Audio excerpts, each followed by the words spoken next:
Silchar town ক্লাবের ৭২তম ক্রীড়া ও সাংস্কৃতিক উৎসব ২০২৫-২৬ এর শুভ আরম্ভ হতে চলছে আগামী ২৩ ডিসেম্বর ২০২৫ ইংরেজি তারিখ। ২৩ ডিসেম্বর সকাল ৬ ঘটিকার সময় পতাকা উত্তোলনের মাধ্যমে শুভ উদ্বোধন হবে ৭২তম ক্রীড়া ও সাংস্কৃতিক উৎসব। ক্লাবের ৭২তম বাৎসরিক ক্রীড়া ও সাংস্কৃতিক উৎসব যথারীতি আমরা ২৩শে ডিসেম্বর ওয়াকিং কম্পিটিশনের মাধ্যমে শুরু করছি। এছাড়া পুরুষ এবং মহিলা উভয় বিভাগের ওয়াকিং কম্পিটিশন আছে। ৬০ পুরুষ এবং ৪০ মহিলাদের ওয়াকিং প্রতিযোগিতা ক্লাব প্রাঙ্গণ থেকে শুরু হবে এবং প্রথমে আমরা ২৩ ডিসেম্বর প্রথম থেকেই অর্থাৎ ১৯৫৩-৫৪ সাল থেকে এক নাগারে হয়ে আসছে। এই বছর ৭২তম প্রতিযোগিতা অনুষ্ঠিত হবে এবং প্রতি বছরই আমরা ২৩শে ডিসেম্বর এই বাৎসরিক ক্রীড়া অনুষ্ঠানের উদ্বোধন করি আমরা এবং simple ceremony just flag hoisting করি আমরা ক্রীড়া উৎসবের শুভ সূচনা করি। পরবর্তী সময় আমরা কালচারাল এবং ফিল্ড অ্যান্ড ট্র্যাক ইভেন্টস আয়োজন করি বিভিন্ন বিভাগে।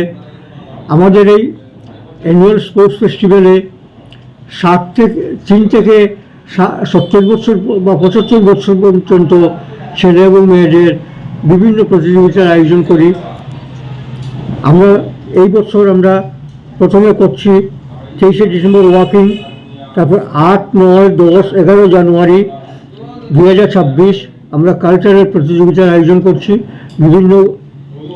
বিভিন্ন প্রতিযোগী গ্রুপের মাধ্যমে এবং বিশেষত আমরা স্কুলের ছাত্রছাত্রীদের বিশেষভাবে আমরা গুরুত্ব আরোপ করি। তারপর কদিন গ্যাপ অনুষ্ঠান বন্ধ থাকবে। আমরা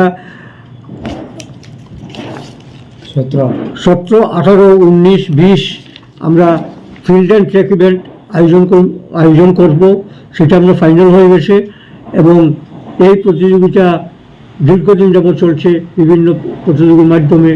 যদিও ইদানিংকালে কিছুটা প্রতিযোগীর সংখ্যা ভাটার তো এই বছর আমরা আশা করছি যে প্রতিযোগীর সংখ্যা বেশি হবে।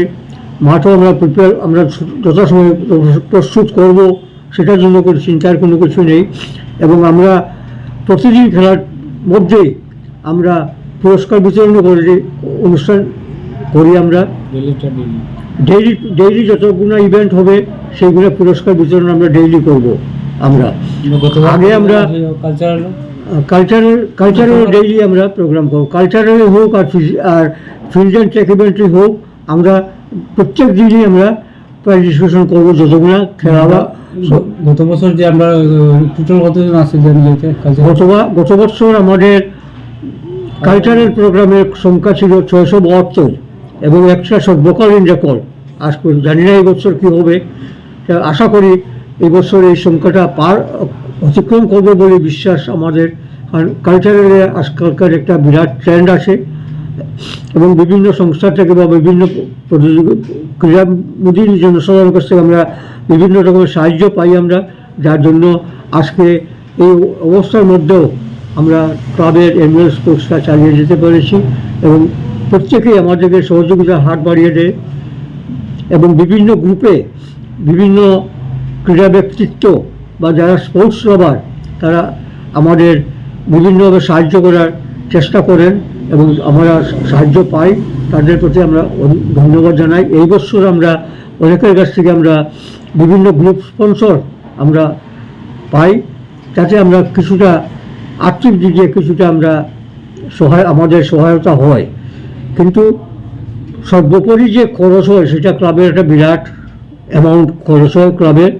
যাই হোক, একটা বছর যখন চলছে, আজ ১৯৫৩-৫৪ সাল থেকে আজকে পর্যন্ত এটা চলছে, তখন আমাদের পূর্বসূরি যারা ছিলেন তারা পরিচালনা করছেন এবং বর্তমানে আমরা আছি দায়িত্বে।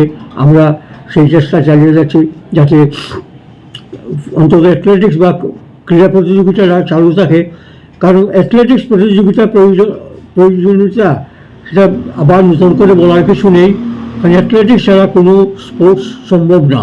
অ্যাথলেটিক্সে বলা হয় মাদার অফ স্পোর্টস, সব খেলাধুলারই মাদার অ্যাথলেটিক্স থেকে বিভিন্ন খেলাধুলার প্লেয়াররা বেরিয়ে আসে, কিন্তু ইদানিংকালে আগে আগে অনেকগুলোই অ্যাথলেটিক্স মিট অনুষ্ঠিত হতো, কিন্তু ইদানিংকালে বিভিন্ন কারণে এই অ্যাথলেটিক মিটটা অনেক কমে গেছে। তথাপি আমরা এখন পর্যন্ত চেষ্টা চালিয়ে যাচ্ছি যাতে আমরা অ্যাথলেটিক মিটটা সুন্দরভাবে এবং সাফল্যমণ্ডিত করতে পারি, এবং আমরা জনসাধারণের কাছ থেকে এবং ক্রীড়ামোদী জনসাধারণের কাছ থেকে বিশেষ করে আমরা যথেষ্ট সাহায্য পাই, এবং আশা করি এই বছর সবার সহযোগিতায় আমাদের অ্যানুয়াল স্পোর্টসটা সম্পন্ন হবে। এই বলে আমি প্রত্যেক স্কুল প্রতিষ্ঠান এবং বিভিন্ন ক্লাবকে আমি অনুরোধ করছি, আপনারা সবাই যতজন পারেন প্রতিযোগী আপনারা পাঠাবেন, যাতে আবার আমাদের শিবচরের ক্রীড়া জগতের এটা উপকার হয়, সেটার দিকে আপনারা লক্ষ্য রাখবেন। প্রতিযোগিতায় প্রাইজ পাওয়াটা বড় কথা নয়, একজন সবাই যে প্রাইজ পাবে সেটা নয়, হয়তো একজন দুজন তিনজন ফার্স্ট সেকেন্ড থার্ড পুরস্কার পাবে, কিন্তু প্রতিযোগিতায় যোগদান করাটাই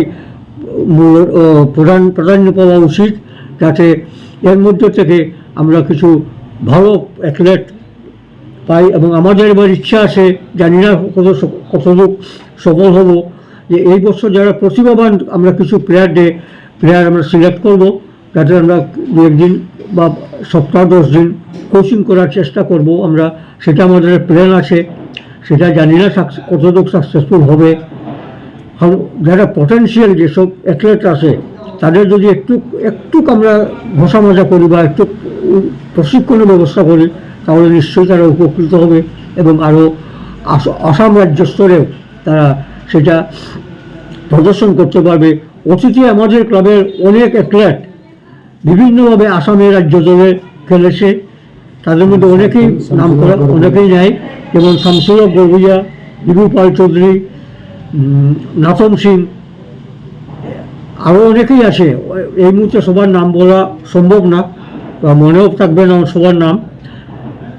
কাজে এইভাবে আসাম অ্যাথলেটিক্সে আমরা প্লেয়ার পাঠাতে পারবো বা জেলা ক্রীড়া সংস্থা পাঠাতে পারবে। সেটা সম্ভব হবে তখনই যদি আমরা তাদেরকে যথাযথভাবে প্রস্তুত তৈরি করতে পারি, নতুবা সম্ভব না সেটা।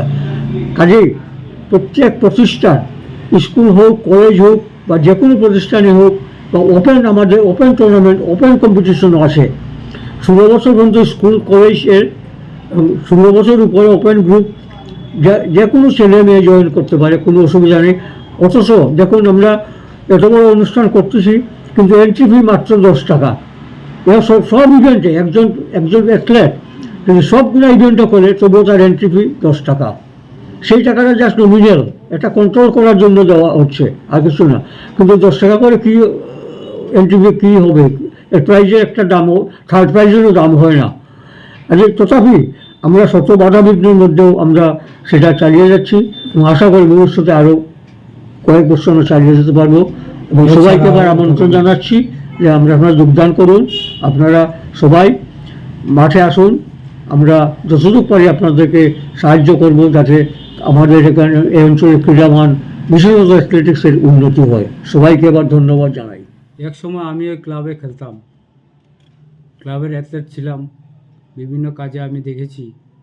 প্রথম আমাদের সাইকেল রেস হতো, আমি সাইকেল রেসেও পার্টিসিপেট করেছিলাম এই ক্লাবে। আজকে হয়তো আমি যে ক্লাবের জেনারেল সেক্রেটারি, এটা অত্যন্ত গর্বের বিষয়। আর এই বছর আমার এই কান্দে অনেক বোঝা পড়েছে, যেটা 72তম অ্যানুয়াল স্পোর্টস অ্যান্ড সাংস্কৃতিক উৎসব যেটা আরম্ভ হবে আগামী 23 ডিসেম্বর থেকে। স্যারে যেগুলো বলেছেন এগুলো তো আমরা করি। আমাদের গত বছর ছিল 107 ইভেন্ট টোটাল, এই বছরও প্রায় এতটুকু থাকবে। এছাড়াও আমরা স্পেশালি 23 ডিসেম্বর যে আমরা ওয়াকিং দিয়ে আরম্ভ করি, এরপরে ফিনিশিংটা হয় ভলিবল কম্পিটিশন দিয়ে। 4 দিন 8 দিন, আর এদিকে আমরা একদিন 9 দিন আর একদিন 10 দিন, 10 ডেজ লাগে। 10 ডেজের মধ্যে আমাদের এই খেলা আমরা একদিন করে বাড়িয়ে নিচ্ছি। কারণ হচ্ছে কি, এখন আস্তে আস্তে চাপটা একটু বাড়ছে, অ্যাথলেটিক্সের চাপ বাড়ছে, এবং আমাদের যে কালচারালের যে অনুষ্ঠানটি হয় এটা তো ভালো একটা সাড়া পাওয়া যায়। তাই আমি সবার কাছে অনুরোধ রাখছি, আপনারা সবাই আমাদের সঙ্গে যোগদান করুন, এবং এই বছরের 72তম বাৎসরিক ক্রীড়া ও সাংস্কৃতিক উৎসবকে সুন্দর করে ওঠার জন্য আমি সবার কাছে বিনীত অনুরোধ রাখছি।